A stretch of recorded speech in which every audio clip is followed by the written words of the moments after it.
सदाशिवसमारम्भां शङ्कराचार्यमध्यमाम् अस्मदाचार्यपर्यन्तां वन्दे गुरुपरम्पराम्.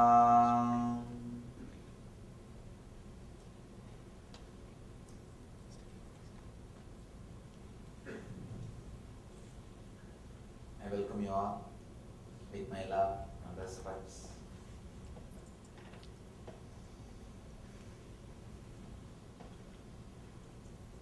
Even though every individual words of Patanjali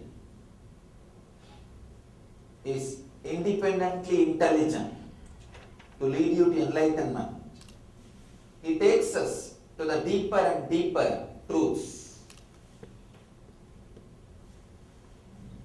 He leads us to the deeper and deeper levels of the truths for living enlightenment, Jivan Mukti. Please understand, these are the thoughts, these are the ideas, these are the truths expressed by human beings when they started thinking, when they started visualizing, when they started experiencing. Fresh, alive, truth as it is, not altered for the sake of vested interests of the outer world or for the sake of marketing or for the sake of organization. Please understand, if any organization is funding a particular research and development, that naturally the organization will have some benefit out of the research and development. So the direction in which the research and development goes, even the results will be influenced by the organization which is funding. Same way, in the religious thinking, in the religious research and development, inner science also, if they are part of some organization, funded by some group, funded by some organization, naturally the R&D cannot be pure. The research and development will not be completely based on truth. The organization which is funding, the group which is standing, its influence or shadow will continue to be there on the research and development. But here, fortunately, when there was no organization to fund, when there was no organization to threaten,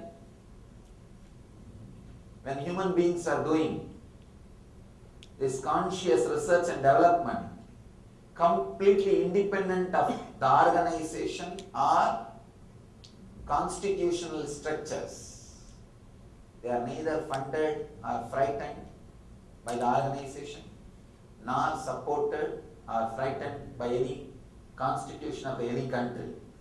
It was pure truth. It was a pure research happened in forests. The India's first university is Naimisharanya. It was a forest. And the registrar of the university, Vaisambhayana, he records whatever is happening. And thousands of professors, scientists, research scholars, millions of students from all over the world, the thought, thinking trend, which was the result of the great research and development, is these great scriptures. Even this research and development happened in a place called Chidambaram. That's also a forest.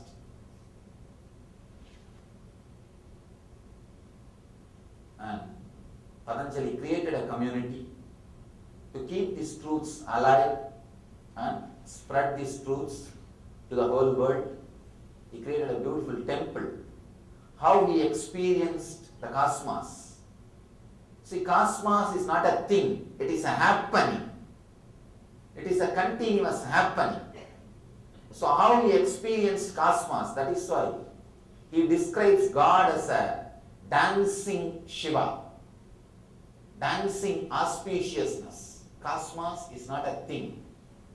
It is an intense happening, intense explosion, intense expansion. So how he experienced? He visualizes Shiva and created a temple and a community. These are the truths straight from the source. There was no need for any alteration, manipulation or interpolations. Nothing is needed because nobody was funding him, fortunately, and nobody was threatening him. Neither fear nor greed existed in his inner space when he was doing this research and development and revealing the great secrets. You can see it came out of pure inner space. That is why it is leading us to the same pure inner space.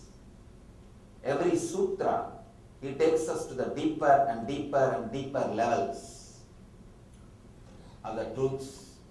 Still, the community which he created in Chidambaram, that community accepts and follows him as a guru.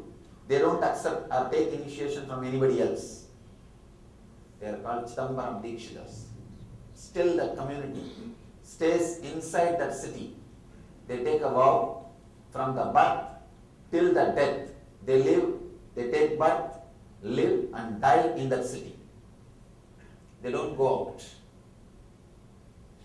When I heard this, I was surprised. When I went and studied with them, had little time, I spent little time with them, I was shocked.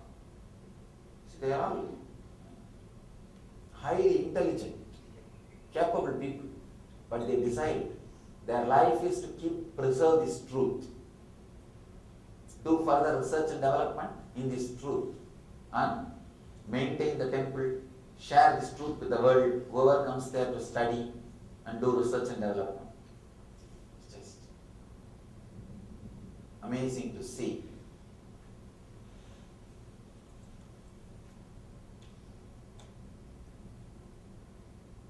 These great truths, pure original truths, in its purest form, is presented to us in the form of sutras.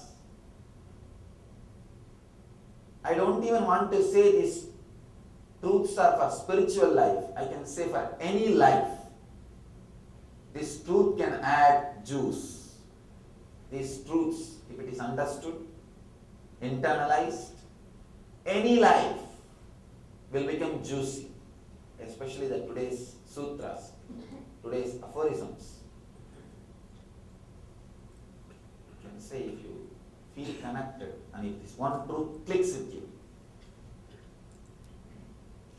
you will live as a liberated being. You will live as a free being from this moment, from today. It's a very powerful truth. Truth on Vairagya. Let me read the sutra.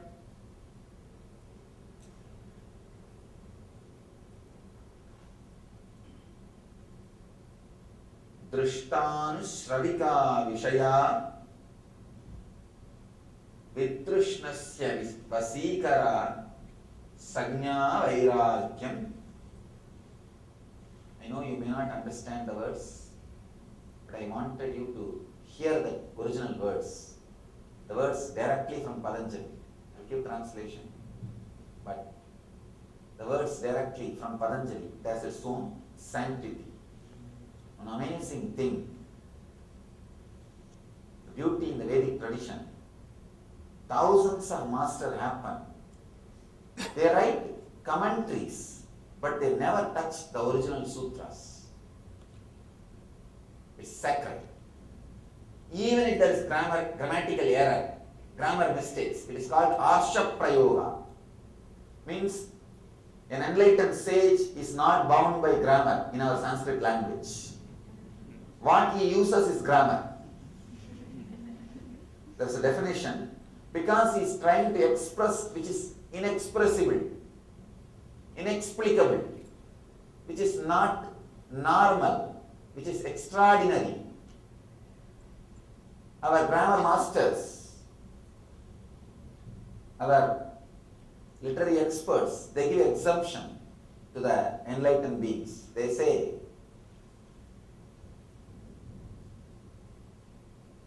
whatever they use is grammar. It's called Arsha Prayoga. So, you can't question an enlightened master makes a mistake in language or anything. What he says becomes a new rule. Even if there is Arsha Prayoga, even if there are mistakes in rules or meaning or in arrangement, whatever he gives us a meaning is the meaning. Here,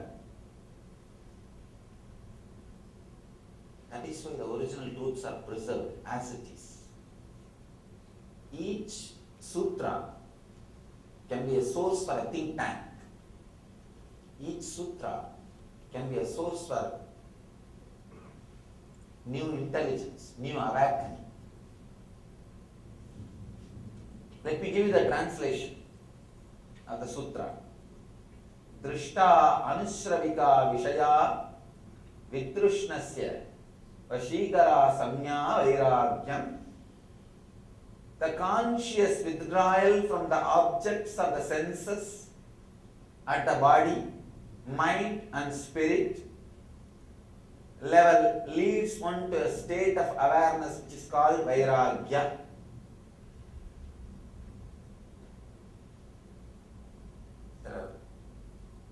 I am actually not even literally translating.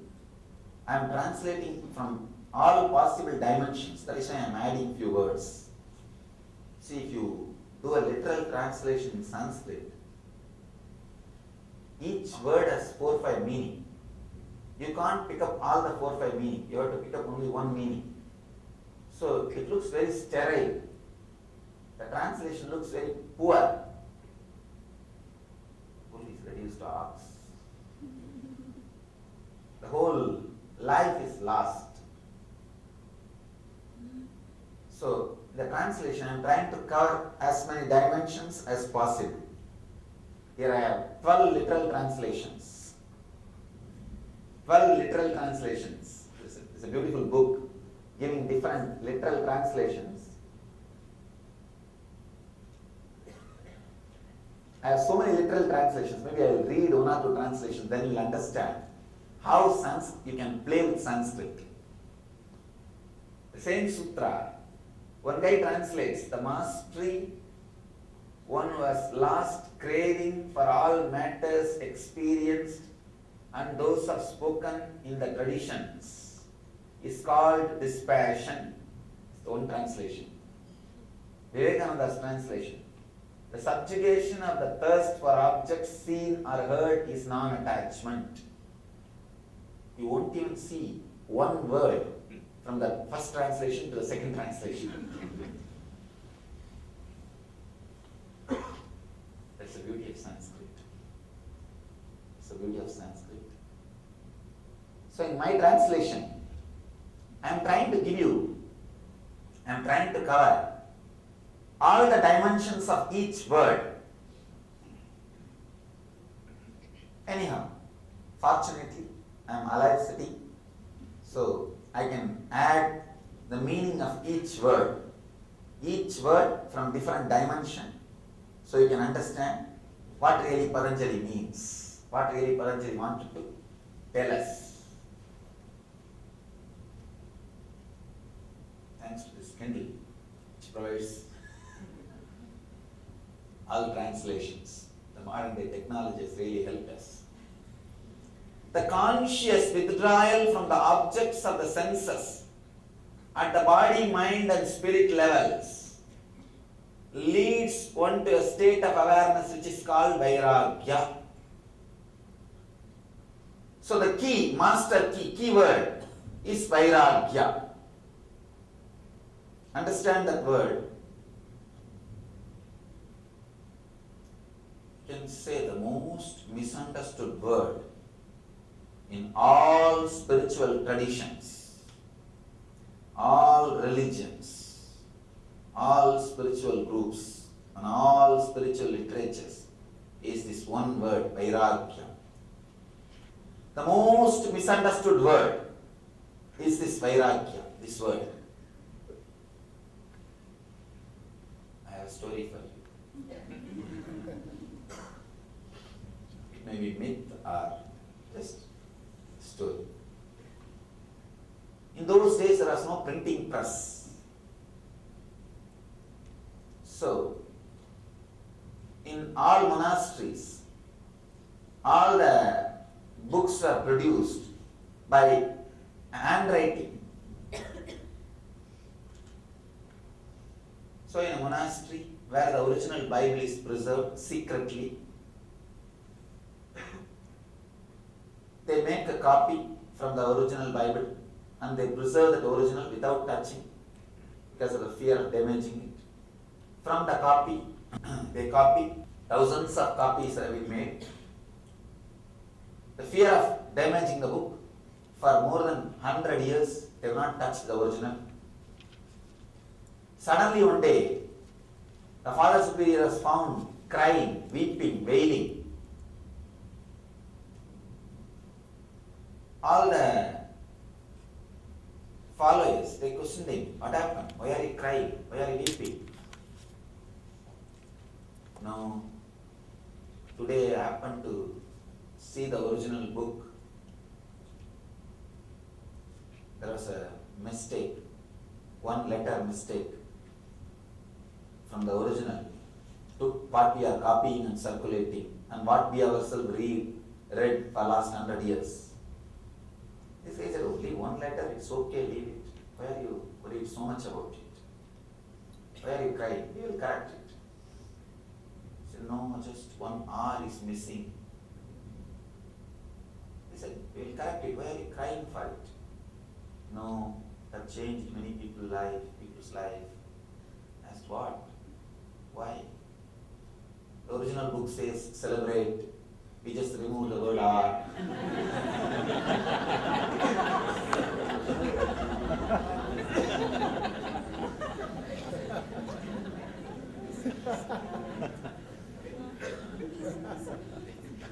Letter R is very important.